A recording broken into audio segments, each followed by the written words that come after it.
Alien is the 1979 film that spawned one of the biggest movie franchises in the sci-fi horror genre.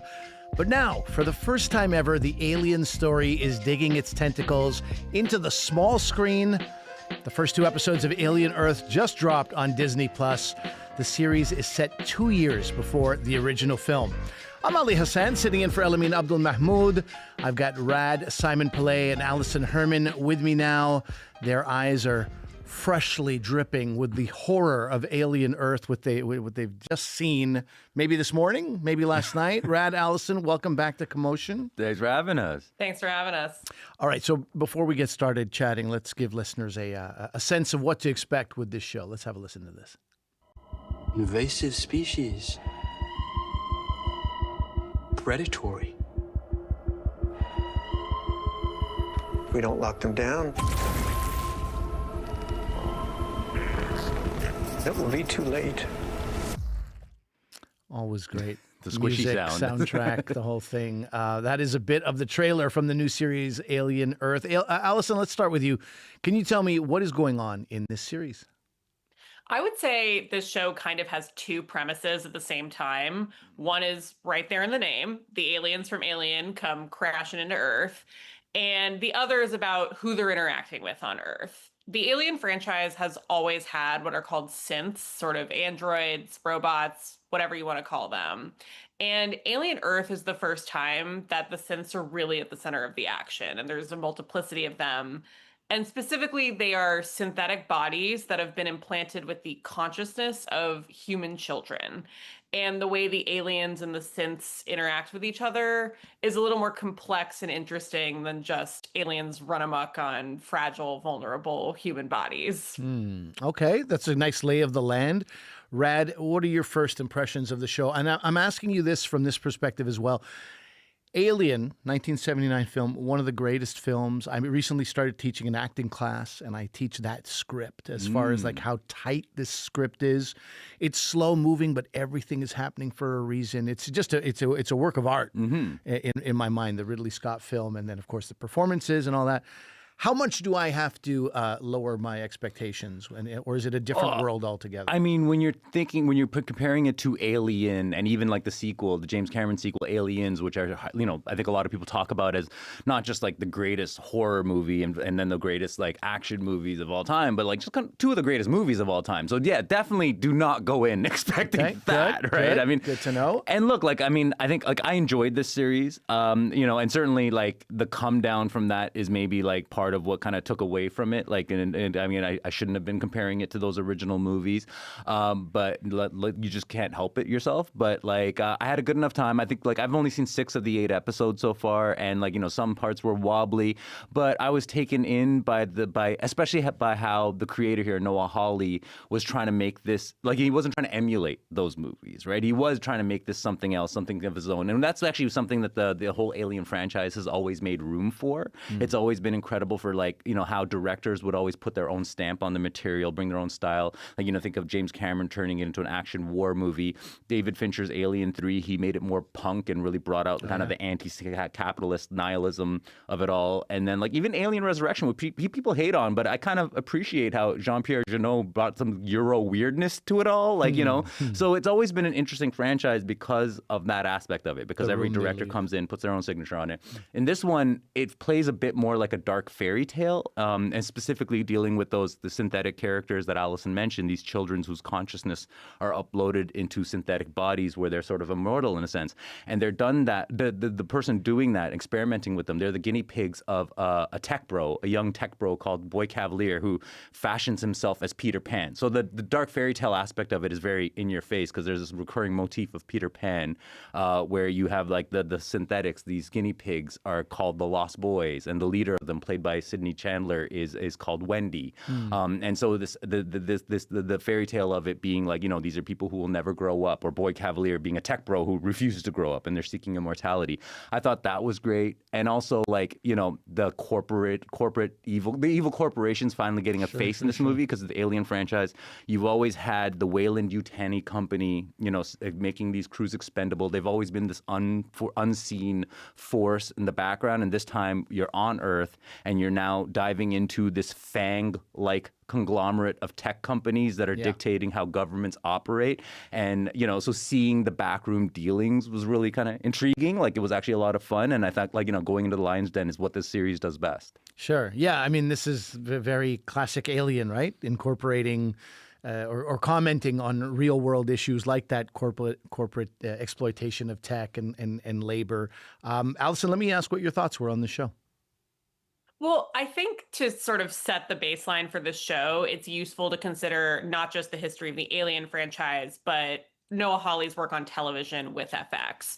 So Noah Hawley is best known for taking these either unlikely franchises or existing franchises and taking them in a really unexpected direction. Like Fargo, the Coen Brothers movie from 1994, I would say remains an untouchable classic, but Noah Hawley has somehow riffed on that for 5 seasons that all feel sort of separate, all have a great cast, all have an interesting core idea that feels in line with and rhymes with the Coen Brothers text, but is also kind of its own thing. Sure.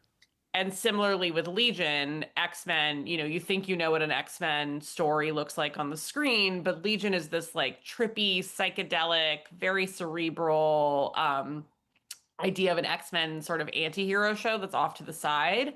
And I think if you view Alien Earth through the prism of those prior works, it really lines up with what he's doing. Like, it takes elements that we recognize as Alien, like the Weyland-Yutani Corporation, and also is taking it its own direction, like having that Peter Pan idea, having the synths, having its own sort of strange internal logic. So I feel like I was very prepared for what to expect from the show. And I also thought that it's a very smart answer of how to turn Alien into a prolonged televisual narrative, as opposed to a 90-minute movie where everyone dies over the course of, a very tight, self-contained script. I think having the synthetics be the star of it is one very smart answer. Digging more into the status quo and the ideology and politics of what's happening on Earth is an answer. There's world building. There are characters that have more internal lives than you might expect from a xenomorph.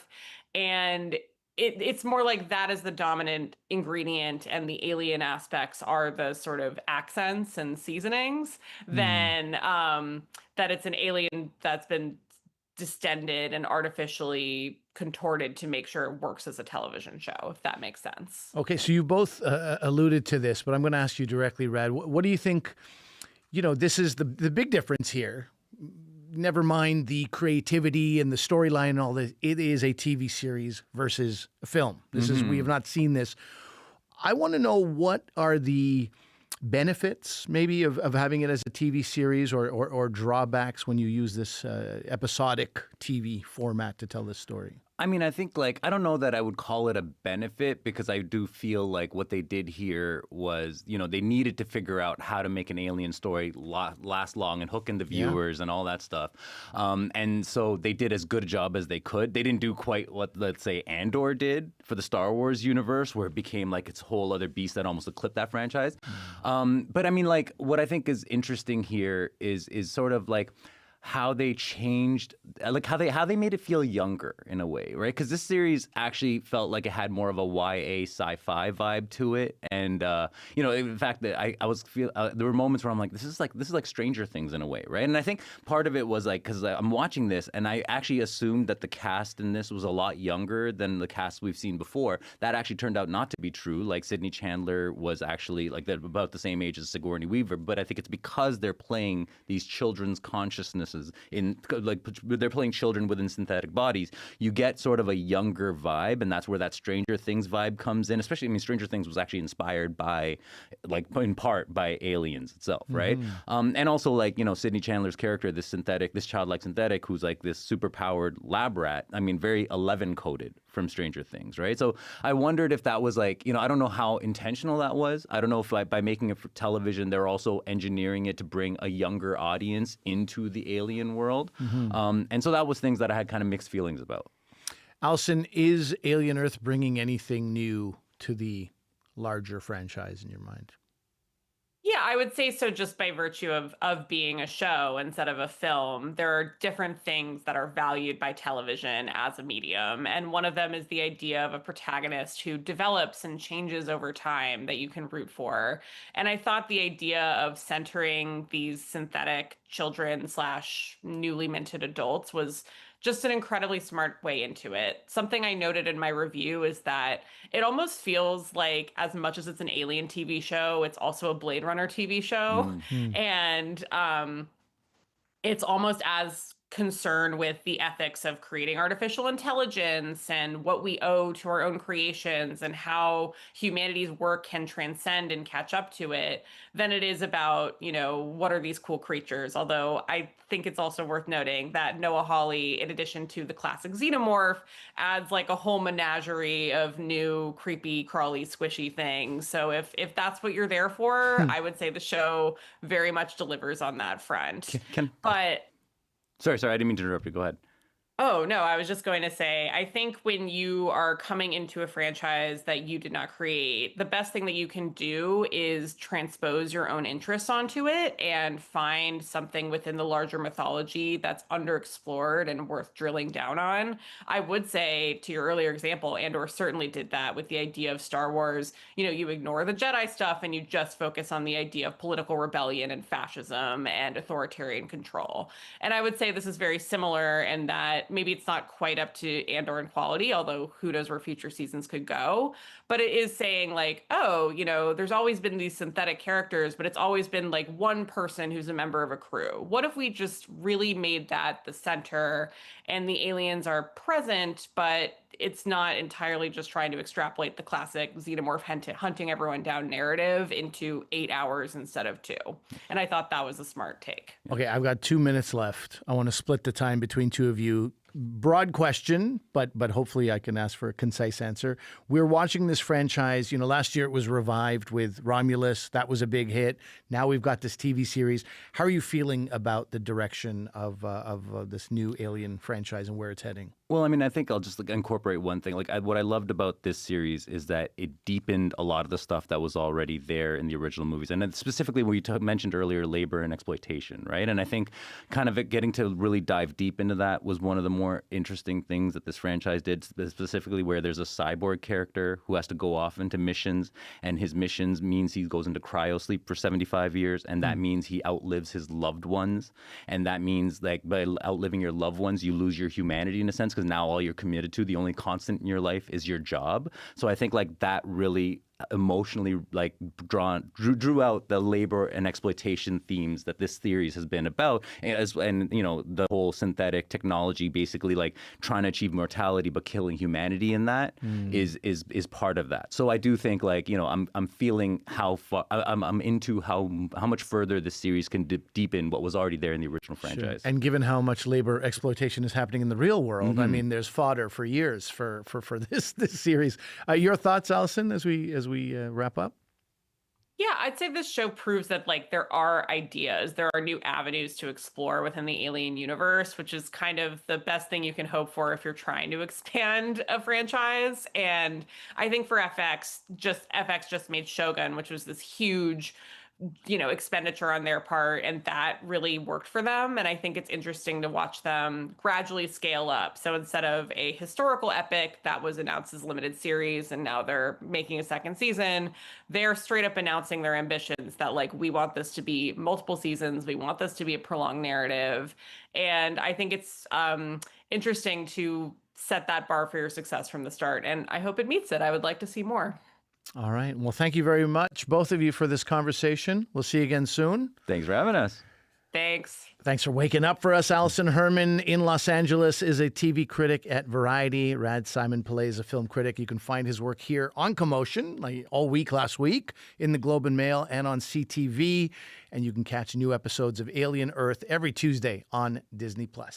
Hey! Man, oh man, you're my best friend. I dream it too. There's nothing else. There ain't anything we need. Hey! Well, hot and heavy pumpkin pie, chocolate candy, Jesus Christ. Ain't nothing please me more than you. Oh, home. Let's get on home. Home is wherever there is you. I'm Ali Hassan, sitting in for Elamin Abdelmahmoud, and what you're hearing there is Edward Sharpe and the Magnetic Zeros performing their song Home at an NPR Tiny Desk concert. That happened 15 years ago, but the video of this performance has seen a massive resurgence in recent days, but not for the reasons that they may have hoped. In a social media post that went viral last week, that clip was shared under the headline, "Worst Song Ever Made," which makes it even cruel that we just played it for you. But listen, 90 million views plus later, a large swath of the internet seems inclined to agree. So why has this song been singled out for so much hate? Why does this hostile, what does this reaction tell us about our culture today? And how is all of this somehow Canada's fault? Max Reed is here to break it down for us. Welcome to the show, Max. Thanks for having me. Okay, so what is it about this song that inspires such hostility? Well, you and I talked about this a little bit, and it's hard to see over radio, but the video that was being shared on Twitter was of a Tiny Desk concert performance of it. And I think we have to admit it is kind of a strange look. The female singer, Jade Castrinos, has this huge knit dread cap, but has very short hair underneath it. Edward Sharpe, not his real name, the lead singer, has a real sort of hippie look. It's just not a pleasant viewing experience. But I would say even beyond that, we're now about 15 years out from when that song came out. And in my estimation, 15 years is usually the kind of nadir or the valley of nostalgia, where that's the distance where you start to feel really embarrassed and cringy about the things that were popular back then, the fashions, the music, the everything else. You know, it does mean, on the other hand, we're only a few years away from some cool art students and teenagers reappropriating all of it. But for those of us who were there at the time, it's hard not to look back and think, oh, wow, was that the kind of stuff we liked? Was that the kind of stuff we were into? Yeah, it's quite a conversation, and I think it is very hard to extricate the video. Because, you know, on paper, I'm like, well, Home can't be the number one worst song when we have This Is How We Do. I mean, that's got to be at least top three. But then you do watch the video and you see, you know, these are, I don't know if it's cosplay or if it's truly sort of this group of unwashed looking folks. A few of them haven't seen a dentist in a while. It's a real aesthetic that I don't know if it's real or not, but it's not the most pleasant thing to look at. But let's talk about this song's impact back then, 2009, and where it fit into the culture. Yeah, you know, at the time, I remember it as just sort of being a decent song that appeared on a lot of TV shows. You know, it was on Gossip Girl and a bunch of other sort of shows that were big at the time. But I think in retrospect, looking back, and the discourse on Twitter about the song really hammered this home for me, was that this was a sort of pivotal moment in the evolution of what was in the 2000s, you know, what I call pitchfork indie, referring to the music review website, the sort of classic 2000s indie scene, into what has come to be called stomp, clap, hey music. The most famous band of which is Mumford & Sons, but these sort of down home, faux, old-timey, often very anthemic, you know, sort of folk rock songs. And I think for a lot of us, we look back, you know, who are about my age, I'm almost 40, who look back on those 2000s, the sort of halcyon days of an indie scene, and look back on the 2010s of Mumford & Sons as a kind of awful radio rock, you know, corporate terrible thing, that Edward Sharpe and the Magnetic Zeros has a particular valence to us, you know, whether or not we would like to admit it, as the band that maybe had a foot in both of these scenes. As you're suggesting, the song itself has led to a broader conversation about an aesthetic and a whole, you know, genre, and a lot of people feel like it is best summed up by this track right here.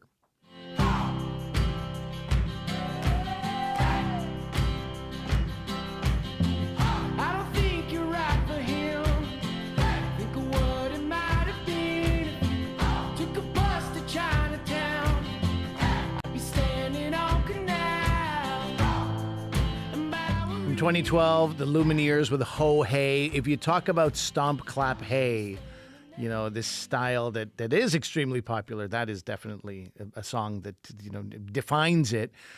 It's also a style that seems to inspire, you know, borderline allergic reactions, just shy of an anaphylactic shock in many people.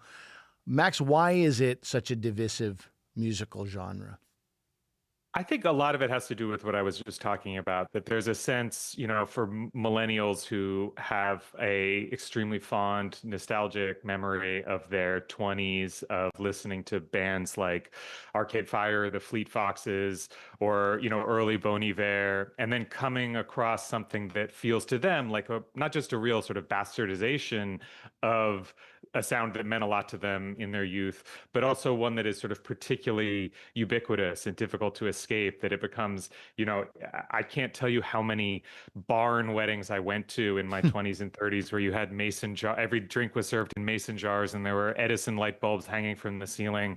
And I think we're all maybe trying to get a little bit away from that. That's very funny. Some of the comments were like, "Oh my God, this is how life was in the Obama era. OMG, how cringe!" And it's wasn't that the good old days? But yes, I completely understand looking back on that this way. So I should say, in response to all of this, Edward Sharpe and the Magnetic Zeros, and the song "Home" that we played at the beginning. The lead singer has come out to defend his song, and it's worth noting his name is actually Alex Ebert, not Edward Sharpe. And Alex says that his band were the first to play this style of music. Is that a legitimate claim, Max? Does it even matter for him to say something like that? Is he suggesting that it wasn't a genre? We were just playing what we knew? We were playing something we loved? I mean, I'm willing to give him a certain amount of credit. Like I say, I feel convinced that this song marked a kind of turning point between some of the bands I mentioned before and the sort of bigger, more radio-friendly, more CW television show-friendly sound that defines Stomp Clap Hey. At the same time, there's really sort of an obvious set of antecedents that, you know, he's playing a kind of folk rock, and folk music has been around for, like more than 100 years. There have been folk revivals throughout the 20th century that I think they're obviously drawing on. But and in addition to, I would say there's a indie precedence that maybe seem less folky. A song that I always think of is "Young Folks" by Peter, Bjorn, and John. That kind of strumming guitar with the whistle that I think you can hear a little above at home. Exactly. Yeah, how can I not whistle that out loud when you mention the song? Oh, God. Right, exactly. The one other thing I would say, though, that I think differentiates them a little bit from some of these other things is there's a real Los Angeles vibe to this band that isn't really the case with a band like the Lumineers or Mumford and Sons, that I think the video on Twitter really gets to, that there's a kind of post-hippie, like Manson adjacent, without wanting to accuse anyone of anything, sort of Manson adjacent vibe to this that is a little bit different from what else is out there. We got a couple minutes left, but I cannot leave without talking about this. Your Substack newsletter, on there you have this handy flowchart breaking down the complex genealogy of Stomp Clap Hey sound. One of the more amusing things I've seen all summer. It also helped me to understand that Canada is partly to blame for this phenomenon. Question mark. Can you please explain that, Max? I think the thing that we have to look to when we're talking about Stomp Clap Hey, not just Edward Sharpe, but bands like the Lumineers and Mumford and Sons and of Monsters and Men, is Arcade Fire. I think that when you are really trying to dig down and find the genealogical ancestral link there, I think Arcade Fire is the band that they're really drawing on, that kind of big, anthemic, makes you feel things kind of chorus. Nobody was doing that better or bigger in the 2000s than Arcade Fire. And, I think that this is something that Canada needs to look deep into its heart and accept that this is something that you guys are as responsible for as Americans. Oh my God. I don't know if that's going to get you more readers or lose you readers, but Max, there's a bit more time I want to get to with Max. We're running out of time.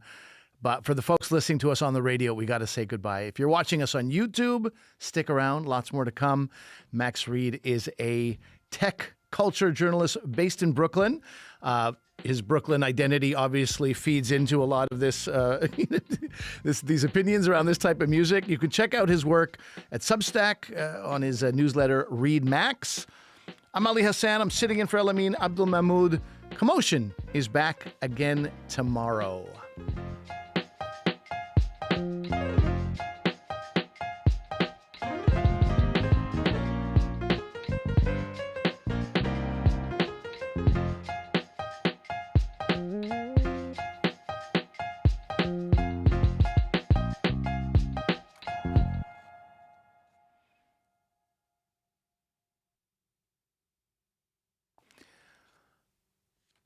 All right, Max, you could make a case that in this country, at least, this old-timey aesthetic goes back even further than Arcade Fire. If we want to entertain your anti-Canadian leanings here, I'm obviously joking with you, but have a listen to this song over here.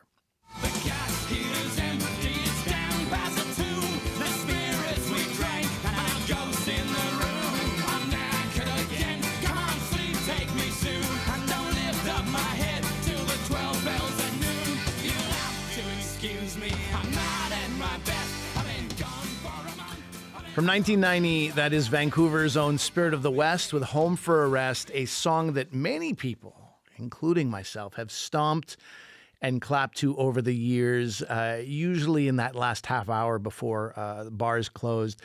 Max, you were not familiar with that song, which doesn't surprise me. That is very, very, it's ultra Canadiana. What did you think when you first listened to it? My producer sent that to you. I felt like I was staring at a corkboard and putting red thread between all the different provinces of Canada to like really fully understand how many Canadian fingerprints were on Stomp Clap. You know, I know the Maritimes loves a sing-along in the kitchen. And then I think the thing that really clicked for me is somebody pointed out that the real progenitors of the sort of old-timey aesthetic, the sort of folk rock, down-home thing is the band. And 80% of the band is, yes, Canadian. Absolutely. Yeah, this is amazing. I'm picturing you like that Charlie Day meme from It's Always Sunny in Philly, just like, but then Canada, but then also you got this. And it pains me. I don't want to inflame further tensions between our countries, but I feel like academically, just for the sake of academic honesty, we need to talk about this. That's good. I appreciate the conversation. Now, before I go, I do need to get your definitive opinion. Is Home indeed the worst song ever? And if not, you've got quite a lot to choose from. What is? I don't have a single song I could say. It was surprising to me to see so many people pick this song in the era of TikTok, Instagram, when so many people whose music probably should never, ever be heard outside their family are able to broadcast everywhere. And I want to just shout out, there's a Instagram account called Catatonic Youths that routinely does compilations of songs they found on TikTok that are like, it's like a car crash in the you can't look away sense. You should be turning your phone off. You can't possibly keep listening to this or watching it, but it's impossible to tear yourself away. And after you watch one of those, I suggest you go listen to Home, and you tell me that you're not filled with admiration at the songwriting abilities on display. Tell me the website again. What was that called? It's an Instagram account called Catatonic Youths. So that is the palate cleanser for your ears. Or maybe maybe Home is then the palate cleanser, and then you go back to Catatonic. All right, thank you so much, Max. Great chatting with you. Thank you for having me. Max Reed is a tech culture journalist based in Brooklyn. You can check out his work at his Substack newsletter, Read Max.